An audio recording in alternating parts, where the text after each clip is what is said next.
Whisper, good morning. Ya, assalamualaikum warahmatullahi wabarakatuh. Pertama, saya ingin mengapresiasi keberanian Partai Nasdem. Kenapa saya bilang Partai Nasdem berani untuk mendeklarasikan Pak Anies? Karena memang notabene Partai Nasdem juga masih dalam koalisi pemerintahan. Tapi seperti yang disampaikan Ketua Umum dan Wakil Ketua Umum, ketika masih bersama pemerintah untuk membangun negeri, itu hal lain. Tapi ini urusan rumah tangga dari Partai Nasdem juga harus siap-siap beres-beres untuk pesta di 2024. Itu hak dan kewajiban dari masing-masing partai, itu harus kita akui gitu ya.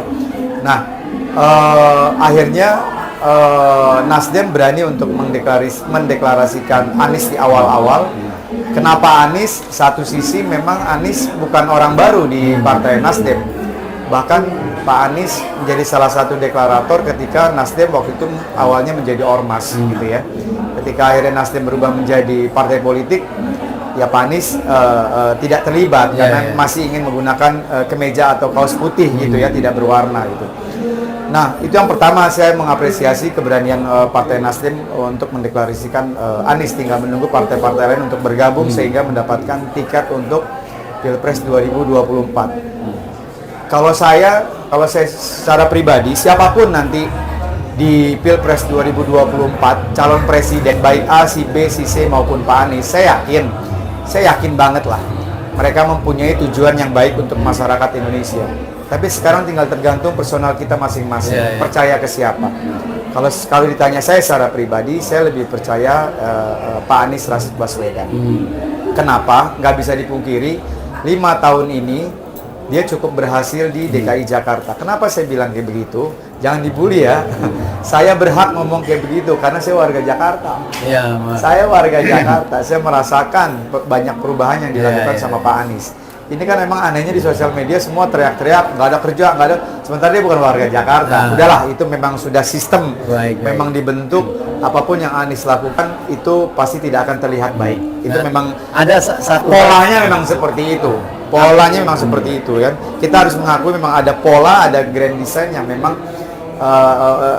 nyetel kondisinya seperti itu. Tapi untuk kita yang berpikir realistis, objektif, ya nggak ada yang salah dari hasil kerja dan kinerja dari Pak Anies terbukti di DKI Jakarta.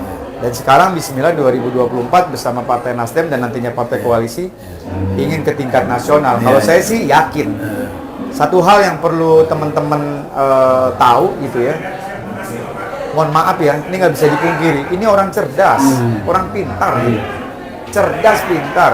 Pasti bangga kalau kita punya presiden cerdasnya beneran. Pinternya beneran gitu kan. Beneran ya. Santunnya memang bukan lagi settingan, bukan lagi pencitraan. Memang dia seperti itu karakternya. Karena kita juga nggak bisa merubah karakter orang gitu ya.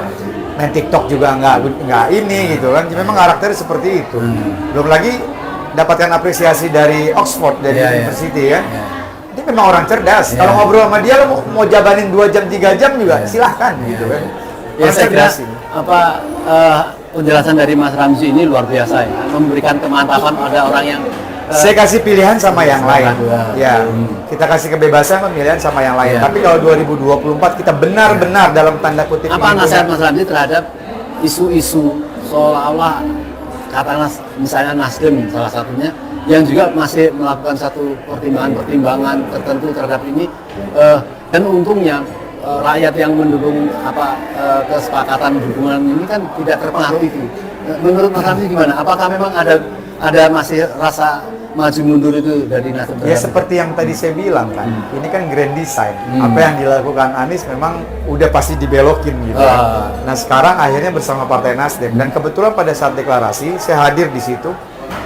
Ketum kan juga mengatakan siap-siap kita bakal dapat fitnah, kita bakal dapat bully, kita pasti ada yang berkhianat. Itu memang sudah diantisipasi dari awal-awal. Jadi kalau sekarang ada hal ini itu mau ditarik ke sini, itu ya mungkin ya untuk kader dan Partai Nasdem